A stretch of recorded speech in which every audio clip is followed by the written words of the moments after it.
Hello and welcome to this edition of Wise Women Weekdays. And I am joined by Emma Starck, another member of the Healing Collective. And today, from what I understand, Emma, we're going to be talking about your work in terms of family constellations. And there's something else you do as well, isn't there?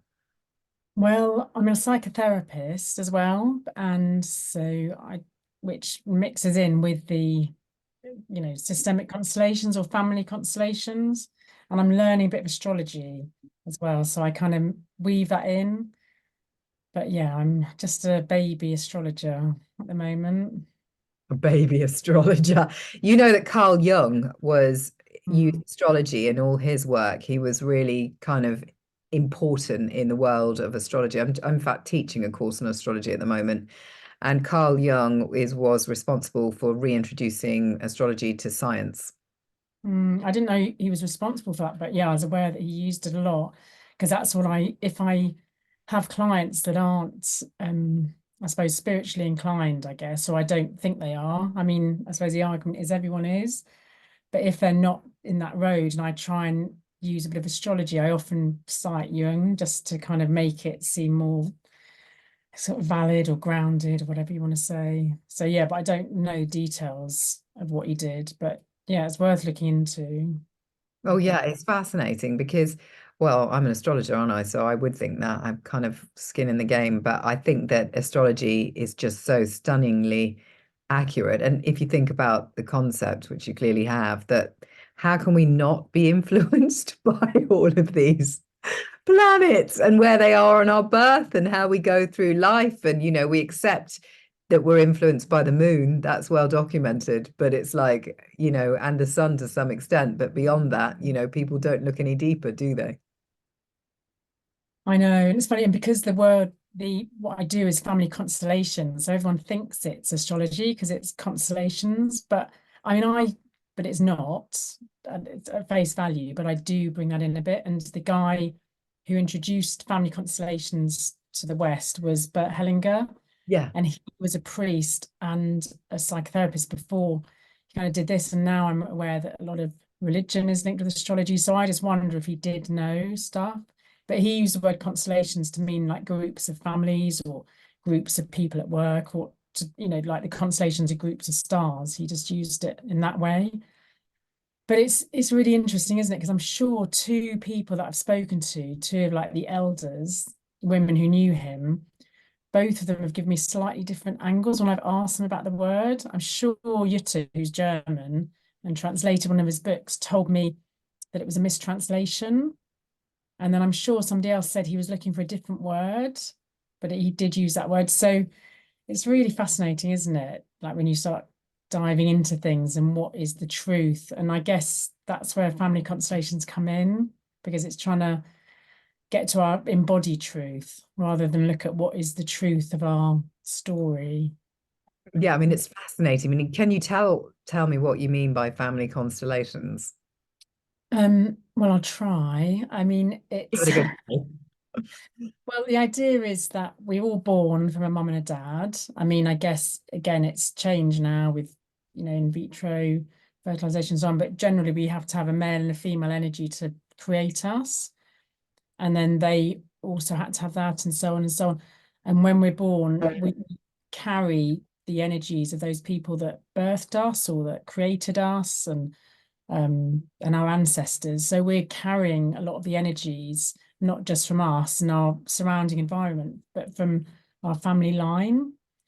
And sometimes, one sort of example would be that if a teenager, say, is suicidal and they come along to try and get healed or trying to understand it, if they're given the appropriate intervention, they might realize that their suicidal thoughts are linked with an ancestor they didn't even know that maybe had committed suicide or was suicidal.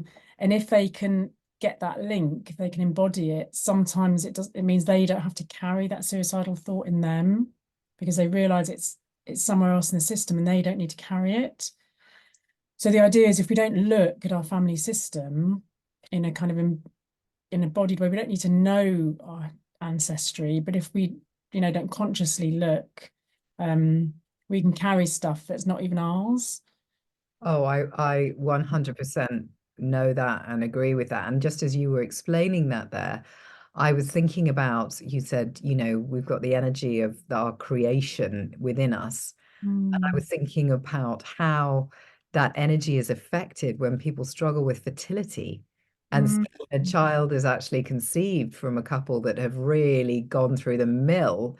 It's exactly. like, do the people that are thus born thereafter have a kind of, imposed kind of, kind of maybe a doubt about their right to be alive, or put themselves under really harsh kind of terms, like hold themselves accountable because their journey to arrive was so kind of militant. I don't know. What do you think about that?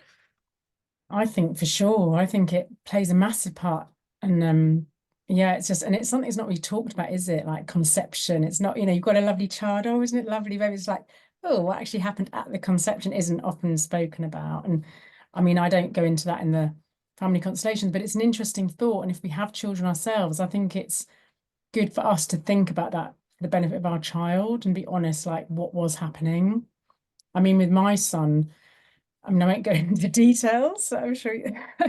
But the funny thing was, I was like letting go of past partners because I had this partner and I wanted to conceive, but I was aware there was a kind of blockage, and I'd been suggested, to do this meditation where you think about past partners and thank them, and wish them well rather than harbor any resentment and sort of throw a pebble into a pond. And I think I actually, well, I did email one because I've still got the footprint on my email.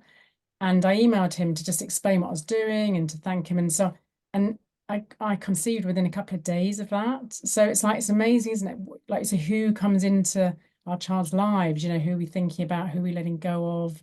So it's not just family. So he wasn't family, obviously, not obviously, my ex-boyfriend was not related to me, but he was probably a part of my son's lineage in some ways. And so in family constellations, even though it's called family, you might bring in people that have been influential, and a country that's been influential. Because if we've moved country, that country, we can still embody it, and it might be part Mm. of us. And it's almost giving it a place. Even if we never go there, we might be able to have a little altar in our house or a memory of that country can really heal some of those wounds where people have been dislodged from their country for war, or job relocation or famine and whatever it is. So yeah, it's fascinating. And what happens, because during the session, the kind of field takes over. So there's this thing called the field, and they call it, so like a magnetic field or gravitational field, where we create a field in the work, whether it's me with one other or a group of people. And there's sort of certain kind of rules, I suppose, or kind of ground rules or laws, like natural law in a kind of way. And the rest of it just slightly flows itself. And then we don't really know what's going to happen. And yeah, something weird happens. It is very spiritual, but I try to do it really grounded, in a I really can, grounded way. yeah, Mm. 100%. I mean, I came on one of your days and I had no expectation of what was going to happen. I had no experience. I didn't read up on it. I just found myself there and felt pulled to do it. And then, yeah, as you said, it was just like absolutely uncanny how this group of strangers, depending on where they were in relationship to one another, could be giving messages about kind of people they'd never met before, and experiencing, embodying the emotions that these people had towards me, etc. And then being the person who was playing one of the kind of characters. In fact, I think I played in everyone's story that day. I could feel the emotions coming through of the people that I was representing, and it was just uncanny. I was exhausted afterwards. I was like, I feel like been channeling all day, and it's really magical. Yeah, no, thank you. And thank you for coming along. And sorry you're exhausted as well after it. It can be really Yeah, exhausting. yeah, it's deep. That Good. when you've done work when you're exhausted. I think if you like Yeah. people that come out of these things like feeling wonderful, I wonder how deep the message has gone. If you've really done some deep work, then you generally do feel very kind of like Mm. I just need, depending on where you are in your chart and stuff like that as well. Are you someone who takes a long time to process, or are you like that? So yeah, there is an element of that. So how does it work? Tell the people that are listening, what would they expect from a session? How's it set up? Well, if it's a workshop, it would normally be a whole day that I do. People can come for one-to-one sessions I do as well, just on their own, where I use little characters, which I've got them here, I'll show you in a minute. Just little Playmobil characters. Um, just, standard ones you've probably seen, like this. So, if people come and I often I nearly always do constellation work now with clients, even if they don't come wanting it, because it's so powerful. So even if they set up themselves and their mum and, move them closer together or further apart, and they can literally feel what's right, how far apart they should be or how close together. So during an actual workshop, there's normally, from 5 to 12 people. It kind of just depends who wants to come along or the size of the venue. And like you say, you kind of embody people that you don't even know. Um, so how to explain it? So the day would start, I'll try to explain a little bit, sort of put some ground rules in beginning of the day. So obviously if people aren't comfortable, they can leave. It's not they have to stay in the room. It's not trying to channel, it's not trying to get the spirits, but that seems to happen naturally. I mean, my work is trying to be as grounded as possible. So the facts, the initial interview, so say if I'm sitting in the chair and there's a group of people and then somebody wants to bring an issue maybe they've thought about or they've been struggling with, and they come and sit next to me, and it's called the initial interview, and it's a fact gathering interview. So it's very factual based. So people can obviously have emotions, that's normal, but we're just trying to gather facts like, did they have a mother and father that they knew? Were they, brought up in a household with other people's siblings? Was there anybody very important to them, grandparent wise, or maybe aunts or neighbors? And anything that happened in their grandparents or great grandparents' line that they feel they're carrying. That's and another really important question that Bert Hellinger would say was one of the most important is if they know of any stillbirths or miscarriages from their mother's line. So that was his line of questioning. And really, you can do it without any interview. You can just set up. You can often set up a person, often with their mother or with their father.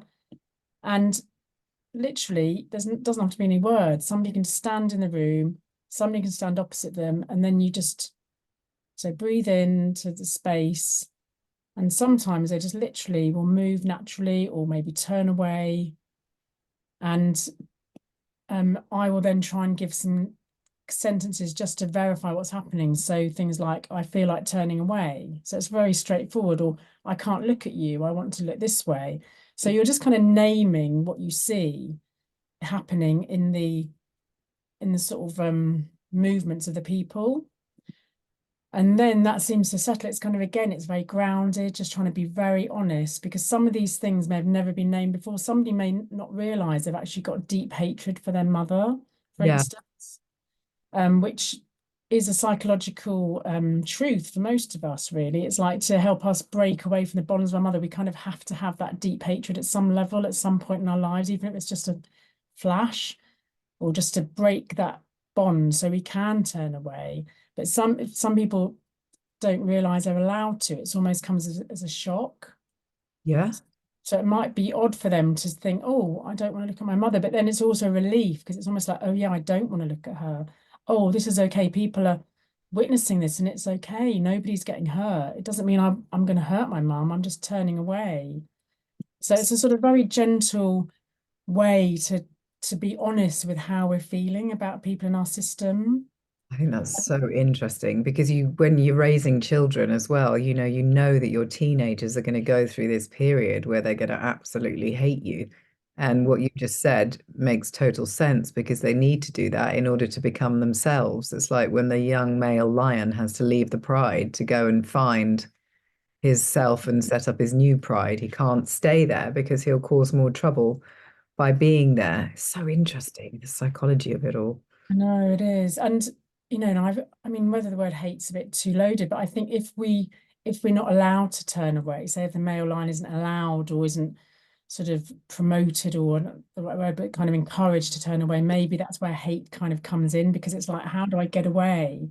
And I think that is the case because I think a lot of people are expected to follow in, well, were expected to follow in family footsteps, stay in the family business. That's not our family culture. We all agree, we all acquiesce. There's Mm.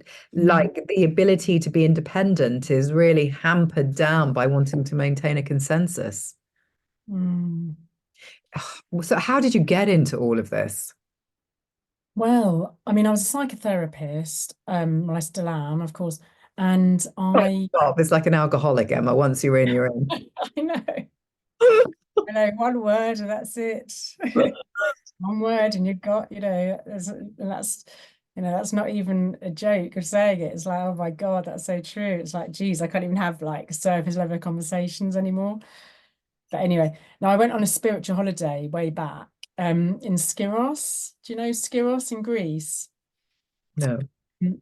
Yeah, it's a spiritual holiday they set up years ago and it's fairly famous. And I just went because I thought, oh God, I don't know, just thought I just want to go away somewhere. I didn't really know where to go, and I don't really like traveling on my own. I normally go and visit friends or but anyway, this was a holiday set up. It was like spiritual workshops, yoga, writing, windsurfing. I thought, oh, that sounds cool. And I met somebody who's such a laugh. She was the youngest one there. She was younger than me.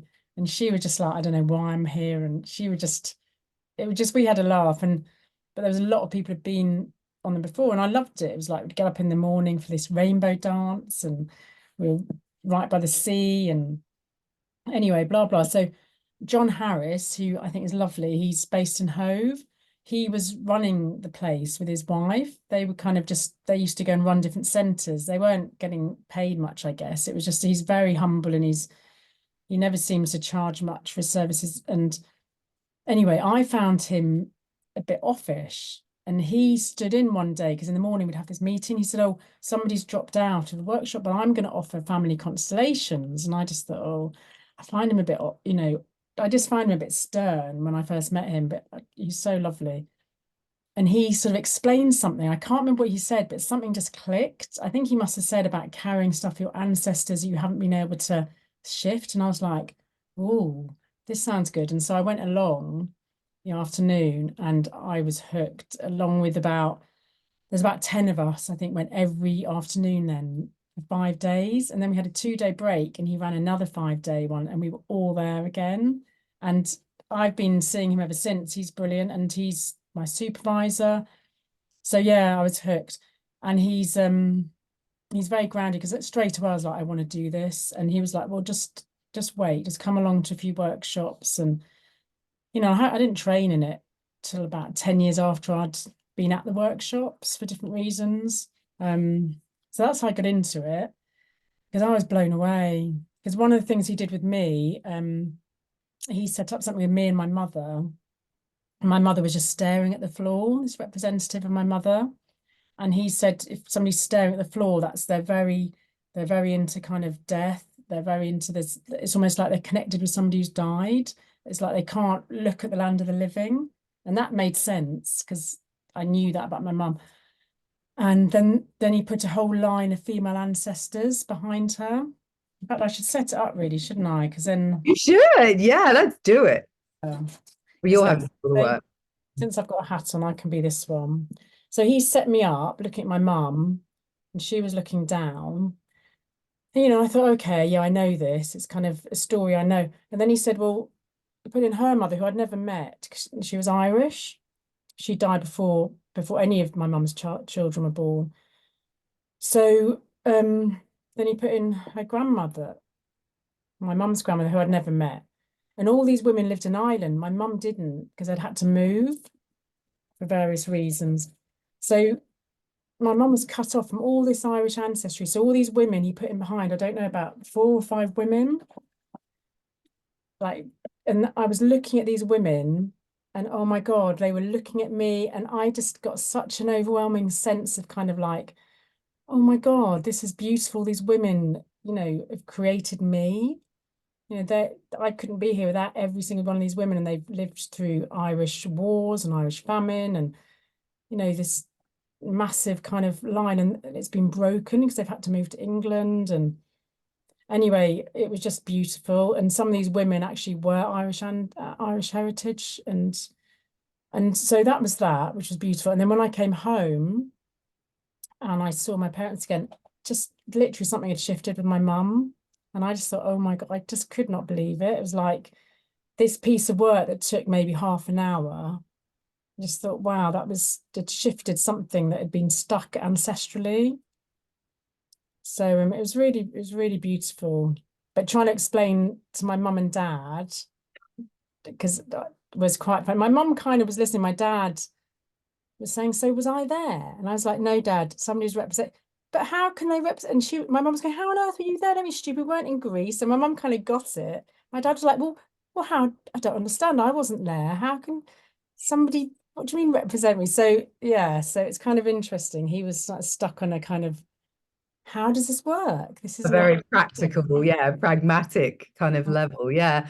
And it's so interesting because that ancestral work is really of the times that we now live in, that we need to kind of, the human culture, humankind has got themselves into so many karmic knots from kind of misdirection over the thousands of years, that we're clearing this stuff now. And so it's really relevant for people. It's really coming up. And that is the focus of your work, isn't it? This ancestral clearing.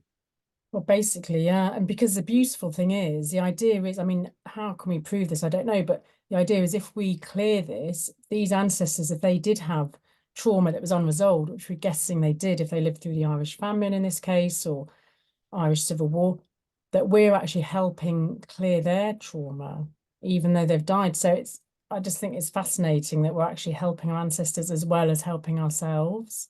And the future generations, because it goes Well, back and it goes exactly. forwards, doesn't it? Because it's an energy flow, it's a resonance. And I guess if people are struggling to get their heads around that, I was going to say just have to think about ghosts, but they probably can't get their heads around that either. But the fact that we're made of energy, we're electrical beings, it's like, of course, there's going to be a frequency, and often a ghost is just a frequency that's been captured in the kind of, the air, the environment. And that's what just keeps playing on a loop, is this kind of frequency that gets stuck. And that's what gets stuck inside us. And we know there's a lot of study about epigenetics, which is memory and characteristics being adapted in in the generation and then passed on through the generations. And so understanding it through the lens of science and epigenetics, of course it's feasible that we would be carrying ancestral memory in our cells. And it's so interesting what you said about suicide earlier on, about kind of people that have suicidal thoughts and tendencies.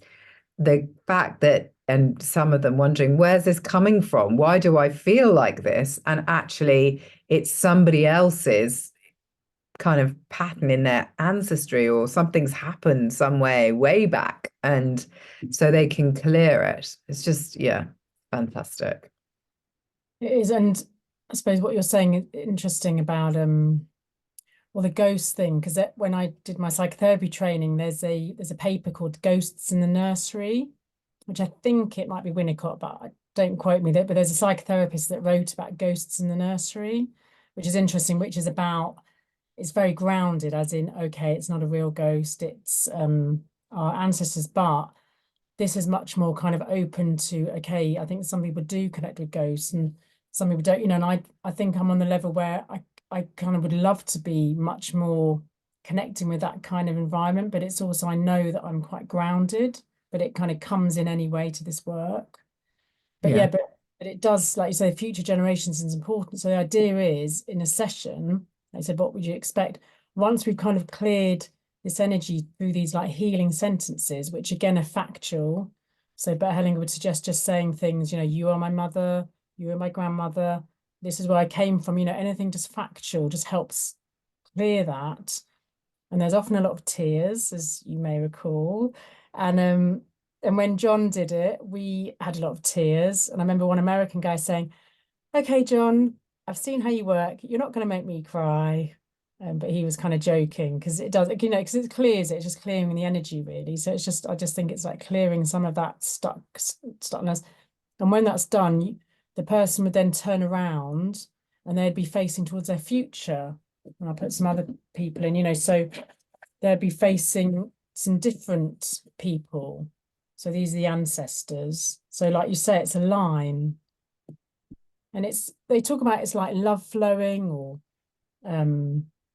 yeah, the flowing of energy or the flowing of love. And it's just beautiful because then we've got space for either our children, or if we don't have children, or our own family, you know, it's for anyone we influence in life. You know, we're going to touch loads of different people, whatever we do. Well, yeah, So and you said earlier that basically it doesn't have to be, it's not it's called family constellations, but it's actually influential relations.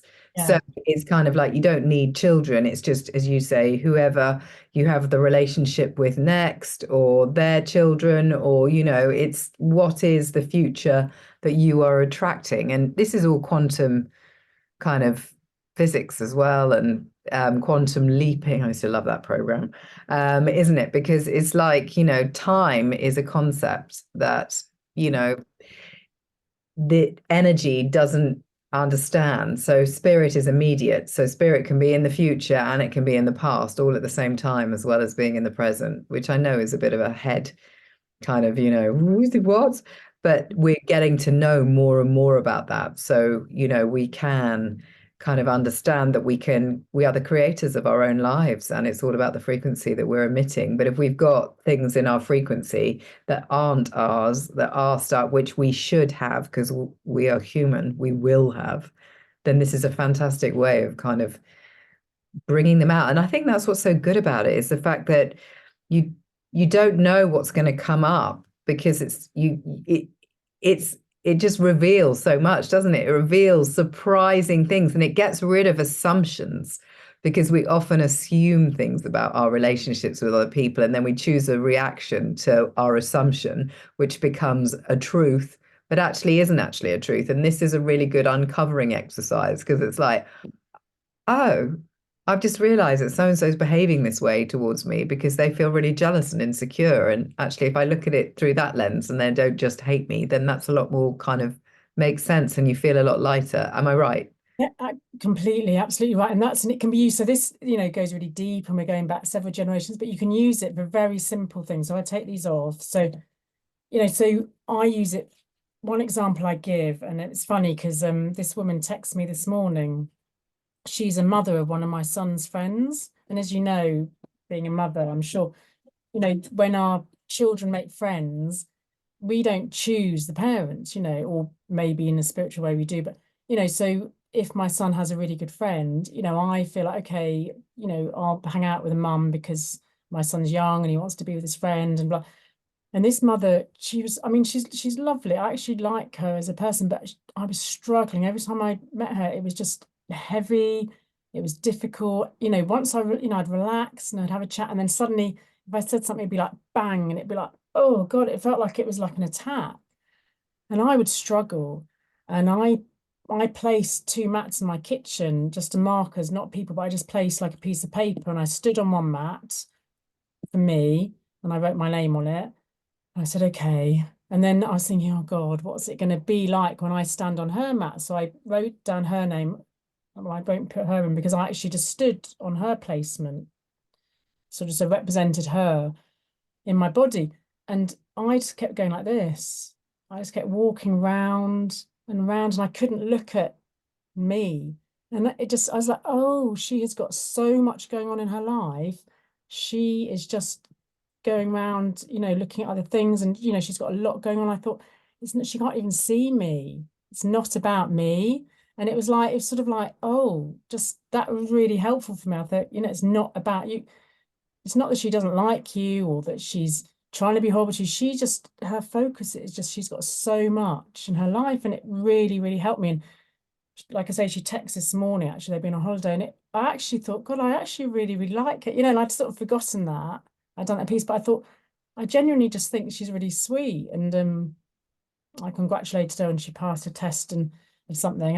And I asked to meet up because the sun's, and she hasn't replied, but that's what she's like. And I thought, there's no hard feelings. She's just, that's who she is. And I don't need to get, like you say, worked up and take it personally. So it's a really good exercise where we can kind of embody energies that aren't ours. And then it's just like, oh yeah, that's everyone's got their stuff going on. So yeah, it can be really profound, and it can be quite simple as well, which is nice. And Yeah. the other thing I was going to say, physics. Yeah, I used to be a physics teacher for 10 years, so I love physics. Oh. And yeah, so I mean, obviously it's quite high schooly and quite, basic fact-based things, but I loved the whole A-level stuff about the quantum world. I mean, I'm no expert, but I used to love the whole wave particle duality, and yeah, and the fact that, we get taught, I assume it's correct that, electrons, a little nucleus, atoms, little nucleuses with electrons going around the outside, and there's all this space. So we just basically made up of space, and space is, there's so much space out there. It's just mental, isn't it? We're just all So say space. again, so an atom's got a nucleus at the middle of Got a it, nucleus in the middle, and then all the electrons go around the edge. just like a human cell. Exactly. It's like the solar system. It's like the macrocosm, microcosm idea. It's just Love that. amazing, isn't it? Wow. So again, it's just we can go wow, but then it's like, yeah, we can embody it in that moment. And like you said, the past, present, future in that day workshop. I love the idea that we come together, and it's just a beautiful space where we can just be, it's almost like in a different energy field or different But wave. it's a different dimension. It's lovely. I feel the same when you do, well, circle work or anything like that. It's like you're in you. It's like you almost step out of time. It's like you go somewhere different, and it's really freeing in that because it allows you to be entirely present, which is like a huge breath. Oh, like an escape for the day. So if you do what daily workshops, you do one-to-ones, and so you people can come to you for like an hour, can they? Yeah, sure. It's about an hour. Yeah, I'd say. Well, it's funny. I just had a call with Claire and Joanne, sorry, and Minty and As the other healing collective members, yeah. and he was saying that he says minimum of an hour, which I think is a good idea, because with constellations, yeah, I'd probably say minimum of an hour, because you can't. So right, time's up, stop. You sort of got to wait for it to finish. So yeah, I'd say minimum of an hour. Oh, Um, that's mm. absolutely brilliant. Well, Emma, thank you. Interesting to find out that you're a bit of a physics nerd on the quiet. And Oh, yeah. how long have you been doing family constellations? Well, I went to the training in 2019, just before lockdown, the training in Bristol. So really since then, because I was during my training, I was doing them one-to-one with clients. And then I sort of started doing bigger workshops soon after that. So a few years now, but obviously lockdown put a kibosh on a lot of stuff. There's so many of us that started like what we are the most passionate bits of work in 2018, 2019. It's just uncanny. There's like this huge awakening happened then where people went, right, this is what I'm going to do. I'm going to follow this part of my passion now. It's fantastic. It's almost like if we didn't do it then, and then we got lockdown, it's almost like, because lockdown is such a depressing energy, and it's almost like we that's great, isn't it? If we'd already thought, oh, this is what I want to do, so we had that passion burning, thinking, right, to keep going through the lockdown, and I I carried on learning through my lockdown. I just carried yeah, on gathering qualifications. I couldn't stop learning oh, and exactly. my tadpoles. Mm. Hatched a load of frogs, which I found fascinating.